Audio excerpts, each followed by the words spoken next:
সকলোকে মোৰ চেনেললৈ স্বাগতম জনালো। আজি মই তোমালোকক 9 চেপ্টাৰ গ্লোবেলাইজেশনৰ ওপৰত আলোচনা কৰি তোমালোকে ভালদৰে চাই যাবা। বিশ্বায়ন বিশ্বায়ন কাক বোলে? বিশ্বায়ন হ'ল এনেকুৱা এটা প্ৰবাহ যিটো প্ৰবাহ বিশ্বৰ এখন ঠাইৰ পৰা আন এখন ঠাইলৈ, এখন ৰাষ্ট্ৰৰ পৰা আন এখন ৰাষ্ট্ৰলৈ, এখন মহাদেশৰ পৰা আন এখন মহাদেশলৈ বলিব পাৰে। সেয়াই হ'ল বিশ্বায়ন। ধাৰণাৰ ক্ষেত্ৰত, সামগ্ৰীৰ ক্ষেত্ৰত, মানৱ সম্পদৰ ক্ষেত্ৰত এই প্ৰবাহ বলিব পাৰে। বিশ্বব্যাপী আন্তঃসংযোগতাই হ'ল বিশ্বায়নৰ মূল কথা। বিজ্ঞান আৰু প্ৰযুক্তিবিদ্যাৰ উন্নতিৰ কাৰণে বিশ্বায়ন ঘটিছে। ৰাজনৈতিক, অৰ্থনৈতিক, সাংস্কৃতিক আদিবোৰ ক্ষেত্ৰতে বিশ্বায়নৰ ফলাফল দেখিবলৈ আমি পাইছো। ভাৰতবৰ্ষ, অসম, উত্তৰ পূব ভাৰত এই সকলোবিলাক অঞ্চলতে বিশ্বায়নৰ প্ৰভাৱ পৰা আমি দেখিবলৈ পাইছো। এইখিনি কথাকে এই অধ্যায়টোত আলোচনা কৰা হৈছে। এতিয়া মই তোমালোকক এই অধ্যায়টোত থকা প্ৰশ্ন উত্তৰবিলাক দি যাম, তোমালোকে চাই যাবা।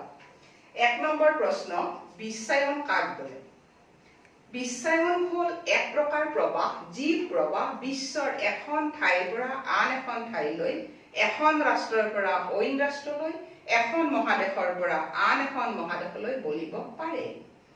এই প্ৰবাহ ধাৰণাৰ ক্ষেত্ৰ, সামগ্ৰীৰ ক্ষেত্ৰ, মানৱ সম্পদৰ ক্ষেত্ৰ আদি বিভিন্ন ধৰণে বলিব পাৰে।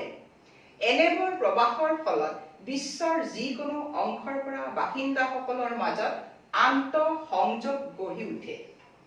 বিশ্বব্যাপী আন্তঃসংযোগতাই সামগ্ৰী, মূলধন, মানৱ সম্পদ আদিৰ চলাচলক বুজায়। এনে চলাচল পৃথিৱীৰ যিকোনো ঠাই বা অংশৰ পৰা আন যিকোনো ঠাই বা অংশলৈ ঘটিব পাৰে। ধাৰণা, দৃষ্টিভংগী, পণ্যদ্ৰব্য, মূলধন, শ্ৰমিক, বুদ্ধিজীৱী, বিশেষজ্ঞ, প্ৰযুক্তিবিদ্যা, ছাত্ৰ-ছাত্ৰী আদিৰ চলাচলতে বিশ্বব্যাপী আন্তঃসংযোগতাৰ সাৰ কথা বুলি ক'ব পাৰি। বিশ্বায়নৰ মূল কথা বুলি কাক ক'ব পাৰি? বিশ্বব্যাপী আন্তঃসংযোগতাক বিশ্বায়নৰ মূল কথা বা কেন্দ্ৰ বুলি ক'ব পাৰি।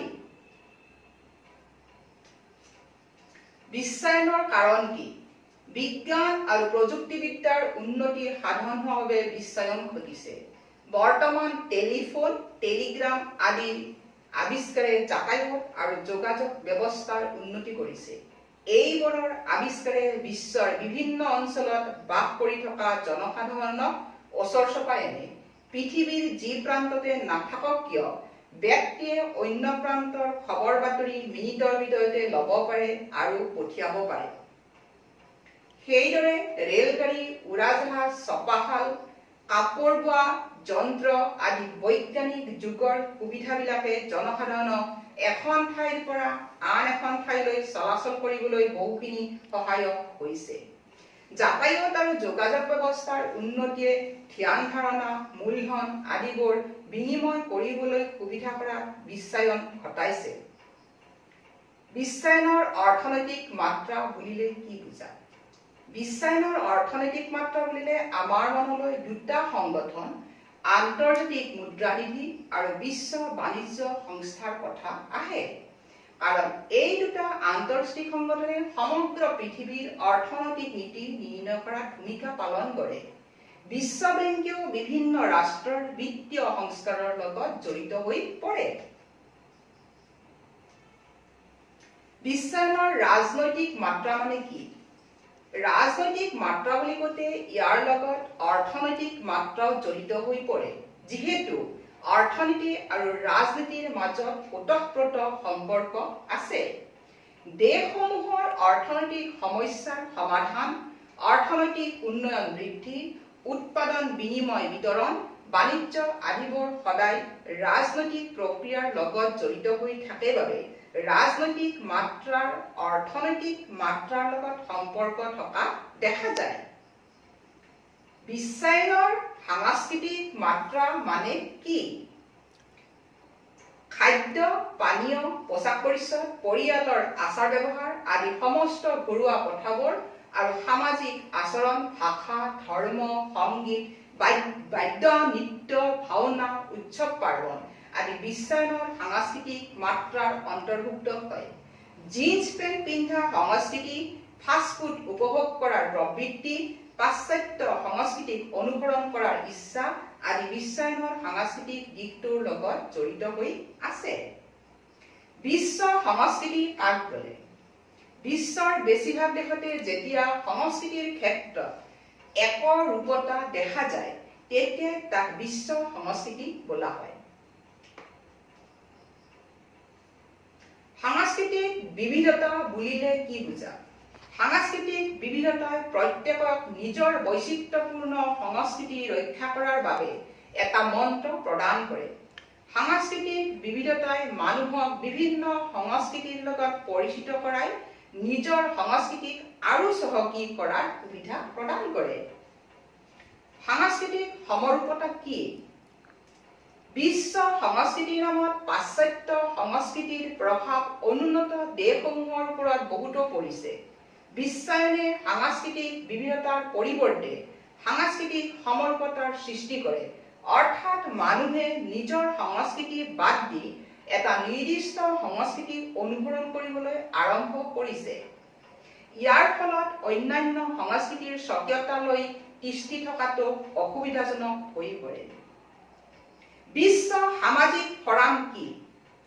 বিশ্ব সামাজিক ফৰাম এখন বিশ্ব মঞ্চ য'ত মানৱ অধিকাৰ কৰ্মীসকল, পৰিৱেশবিদসকল, শ্ৰমিক, যুৱ সম্প্ৰদায় আৰু মহিলা কৰ্মীসকলে একেলগ হৈ নতুন উদাৰনৈতিক বিশ্বায়নৰ বিৰোধিতা কৰে। বিশ্বায়নৰ ইতিবাচক আৰু নেতিবাচক দিশ লিখা। বিশ্বায়নৰ ইতিবাচক দিশ হ'ল ১ নম্বৰ, বিশ্বায়নৰ ফলত সমগ্ৰ বিশ্বতে সমৰূপী অৰ্থনৈতিক ব্যৱস্থা সম্ভৱ হৈ উঠিছে। অৰ্থনৈতিক ব্যৱস্থাটো ৰাষ্ট্ৰৰ নিয়ন্ত্ৰণৰ পৰা মুক্ত হৈ পৰাৰ বাবে ব্যৱসায় বাণিজ্যৰ ক্ষেত্ৰত সম্প্ৰসাৰণ ঘটিছে। বহুজাতিক কোম্পানীবোৰে বিভিন্ন দেশত ব্যৱসায়িক কাম কৰিবলৈ সুবিধা পাইছে।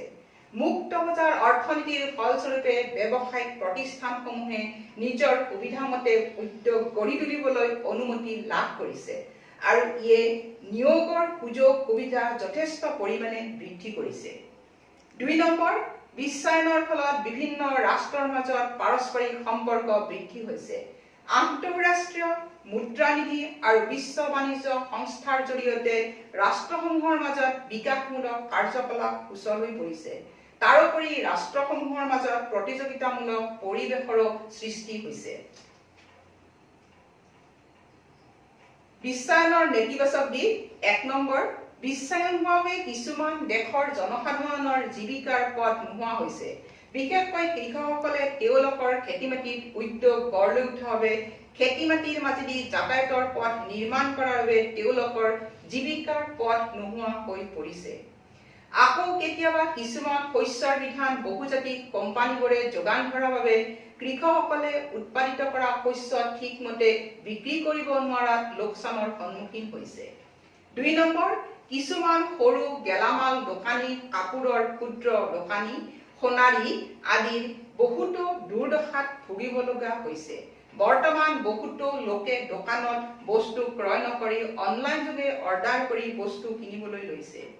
৩ নম্বৰ, বৰ্তমান জনসাধাৰণৰ খাদ্য অভ্যাসৰ পৰিৱৰ্তন হোৱাৰ বাবে নিজ দেশৰ উৎপাদিত খাদ্য সামগ্ৰী গ্ৰহণ নকৰি বিদেশৰ খাদ্য গ্ৰহণ কৰিবলৈ পছন্দ কৰে। বিশ্বায়নৰ প্ৰভাৱ সকলো ঠাইত একে হয়নে? বিশ্বায়নৰ একেধৰণৰ নীতিয়ে সকলো ঠাইতে একে ফলাফল নিদিয়ে। যদিও বিশ্বায়নে পৃথিৱীৰ বিভিন্ন প্ৰান্তৰ চৰকাৰসমূহে গ্ৰহণ কৰা একেধৰণৰ অৰ্থনৈতিক নীতি মানি চলে, এইটোৱে পৃথিৱীৰ বিভিন্ন প্ৰান্তত বিস্তৃতভাৱে বিভিন্ন ফলাফলৰ সৃষ্টি কৰে।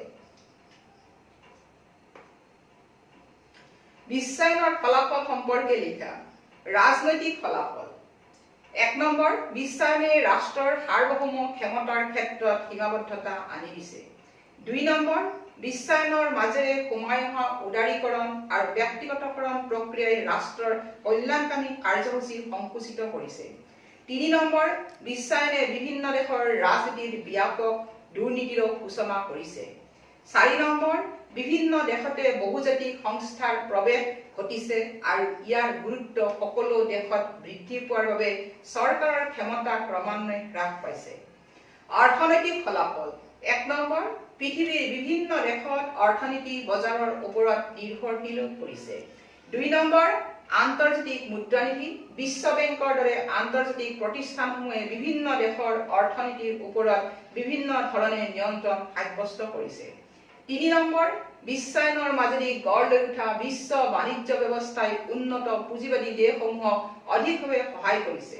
4 নম্বৰ, বিশ্বায়নৰ মাজেৰে নামি হোৱা উদাৰীকৰণ, ব্যক্তিগতকৰণ প্ৰক্ৰিয়াই বিভিন্ন দেশ তথা দেশৰ ভিতৰতে বিভিন্ন বৰ্গৰ মাজত অসমতাৰ সৃষ্টি কৰিছে। সাংস্কৃতিক ফলাফল। 1 নম্বৰ, বিশ্বায়নে মানুহৰ চিন্তা চৰ্চা, সাজপাৰ, খাদ্যাভ্যাস, সাংস্কৃতিক ৰুচিবোধক এনেদৰে নিৰ্মাণ কৰিছে যে এইদৰে বহুজাতিক কোম্পানীসমূহৰ বজাৰ প্ৰসাৰণত অৰিহণা যোগাইছে। 2 নম্বৰ, তৃতীয় বিশ্বৰ দেশসমূহলৈ কিছুমান উপৰুৱা সংস্কৃতিৰ আগমন ঘটিছে। 3 নম্বৰ, পৰম্পৰাগত গীত মাত, নৃত্য আদিত অন্য দেশৰ লোকসংগীতৰ বা নৃত্যৰ প্ৰভাৱ পৰিছে। সেইদৰে অইন দেশত নিৰ্মিত হোৱা কথাছবি চোৱাৰ অভ্যাস গঢ় লৈ উঠিছে। চিটলৰ সন্মিলনখন কেতিয়া অনুষ্ঠিত হৈছিল আৰু এই সন্মিলনখনৰ তাৎপৰ্য কি আছিল? 1999ত চিটল সন্মিলনখন অনুষ্ঠিত হৈছিল। অৰ্থনৈতিকভাৱে শক্তিশালী ৰাষ্ট্ৰবোৰে ব্যৱসায়ৰ ক্ষেত্ৰত যি অন্যায় নীতি অৱলম্বন কৰিছিল সেই নীতিক দোষাৰোপ কৰি এই চিটলত অনুষ্ঠিত হোৱা বিশ্ব বাণিজ্য সংস্থাৰ মন্ত্ৰীস্তৰীয় সন্মিলনখনে প্ৰতিবাদ কৰিছিল। ভাৰতবৰ্ষত বিশ্বায়নৰ প্ৰভাৱ আলোচনা কৰা। ভাৰতবৰ্ষত প্ৰকৃত অৰ্থত বিশ্বায়নৰ আৰম্ভ হয় 1991ৰ পৰা। 1 নম্বৰ, ভাৰতৰ বাণিজ্যিক নীতিৰ ক্ষেত্ৰত বিশ্বায়নৰ প্ৰভাৱত যথেষ্ট সংস্কাৰ সাধন কৰা হয়। আমদানিকৃত বস্তুৰ অনুজ্ঞাপত্ৰৰ ক্ষেত্ৰত যথেষ্ট শিথিলতা প্ৰদান কৰা হয়। 2 নম্বৰ, ঔদ্যোগিক নীতিৰ সংস্কাৰ সাধন কৰিবলৈ অনুজ্ঞাপত্ৰৰ বাধা সম্পূৰ্ণৰূপে উঠাই লোৱা হয়। কেতিয়াবাহে কিছুমান বিশেষ উদ্যোগৰ ক্ষেত্ৰত অনুজ্ঞাপত্ৰৰ প্ৰয়োজন হয়। 3 নম্বৰ, বিত্তীয় ক্ষেত্ৰতো আমূল পৰিৱৰ্তন হয়। ব্যক্তিগত খণ্ডৰ বেংকসমূহৰ লগতে যৌথভাৱে পৰিচালিত বিদেশী বেংকসমূহকো তেওঁলোকৰ বিত্তীয় কাৰ্যৰ পৰিধি বৃদ্ধি কৰাৰ অনুমতি প্ৰদান কৰা হয়। 4 নম্বৰ, বিশ্ব বাণিজ্য সংস্থাৰ প্ৰভাৱ পৰাত বিভিন্ন বয়-বস্তুৰ পৰা বাণিজ্য শুল্ক উঠাই দিয়া হয়। লগতে 1991ত টকাৰ পুনৰ মূল্যায়ন কৰা হয়। অৱশ্যে ভাৰতবৰ্ষত বিশ্বায়নৰ নামত কিছুমান অপসংস্কৃতিৰ প্ৰচাৰো চলা দেখা যায়। দূৰদৰ্শন পৰ্দাত কেতিয়াবা ভাৰতীয় মানসিকতা আৰু সংস্কৃতিৰ পৰিপন্থীমূলক দৃশ্যাৱলী দেখা যায়। পশ্চিমীয়া নাচ গান আদি প্ৰদৰ্শন কৰা হয়। তাৰোপৰি পশ্চিমীয়া সংস্কৃতিৰ উৎসৱ ভেলেণ্টাইন ডে ভাৰতবৰ্ষৰ লোকে পালন কৰাৰ বাবে ভাৰতীয় সংস্কৃতিৰ মূল্য কিছু পৰিমাণে তললৈ নামিছে। উত্তৰ পূব ভাৰত আৰু অসমত বিশ্বায়নৰ প্ৰভাৱ কেনেকুৱা? সাম্প্ৰতিক কালত উত্তৰ পূব ভাৰত তথা অসমত বিশ্বায়নৰ প্ৰভাৱ সকলোবিলাক ক্ষেত্ৰতে পৰা বুলি ক'ব লাগিব। 1 নম্বৰ, এই অঞ্চলৰ গাঁৱে ভূঞে সকলোতে মোবাইল ফোনৰ ব্যৱহাৰ কৰা হৈছে। ব্যক্তিগত খণ্ডৰ মোবাইল সেৱা জিঅ', এয়াৰটেল আদিৰ সম্প্ৰসাৰণ ঘটিছে। 2 নম্বৰ, ইলেক্ট্ৰনিক মাধ্যমৰ ক্ষেত্ৰতো ইয়াৰ প্ৰসাৰণ ঘটিছে। ব্যক্তিগত খণ্ডৰ টেলিভিছন চেনেল এইবোৰ অঞ্চলতো আৰম্ভ হৈছে। 3 নম্বৰ, শিক্ষা, স্বাস্থ্য, যাতায়াত ব্যৱস্থাৰ ক্ষেত্ৰতো ব্যক্তিগতকৰণ প্ৰক্ৰিয়া আৰম্ভ হৈছে। 4 নম্বৰ, ব্যৱসায় বাণিজ্যৰ ক্ষেত্ৰতো দেখা গৈছে যে উত্তৰ পূব ভাৰত তথা অসমৰ বিভিন্ন ঠাইত বিগ বজাৰ প্ৰতিষ্ঠান গঢ় লৈ উঠিছে। আজি এতিয়া এইখিনিতে মই তোমালোকৰ প্ৰশ্ন উত্তৰ শিতানটো সমাপ্ত কৰিলো। তোমালোকক PDF ফাইলত গোটেইখিনি কথা দিয়া আছে, তোমালোকে ভালদৰে চাই ল'বা। তেনেহলে আজিলৈ ধন্যবাদ।